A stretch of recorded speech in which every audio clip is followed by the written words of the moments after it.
What was the best "you've no power here" moment you have ever seen? I worked in management at a theatre for a while. If the concession counter was slammed, and I was able, I'd leave my post and help them sling popcorn. One night, while helping out, a particularly belligerent man started cussing out a 16-year-old girl on the cash register for being too slow, even suggesting she quit since she clearly couldn't handle pushing buttons or scooping popcorn. It was pretty disgusting, and I felt so bad for the girl. I stepped in and told the guy that our employees have the right to refuse service to customers who harass them as part of our anti-harassment/discrimination policy, empathized that the lines were longer than usual, and suggested he should apologize and move on. He was pissed, left half his order on the counter, and started fuming off. Anticipating his next move, I went back to my original post that night as manager of the customer service kiosk. Oh boy, didn't want a refund of his tickets, though, so I assume he watched the movie without popcorn.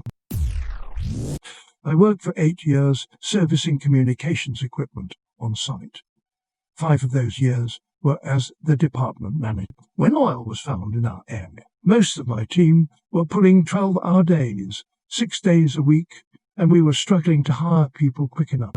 One day, the CEO texted and said he hired an assistant manager for me, which was something I desperately needed. I was dirty as hell from my previous job and swung by the store to pick him up and take him to one of our sites where he would be doing paperwork. The moment he got in the truck, he immediately started talking shit. He started telling me about how everything we were doing is fucked up and the department manager, my name, was a total moron, and he would have my job within a few months. I just sat and mostly listened. He obviously didn't know shit about my industry, and every time he would say something wrong, I would try to politically correct him, and he'd either backtrack or insist that I was trained wrong. When we got to the site out in the middle of the West Texas desert, he complained about the layer of dust on everything and ordered me to clean up the entire site. When I sat down at my desk, the guy continued to bitch my ear off about everything that was wrong and chastised me for sitting down at my desk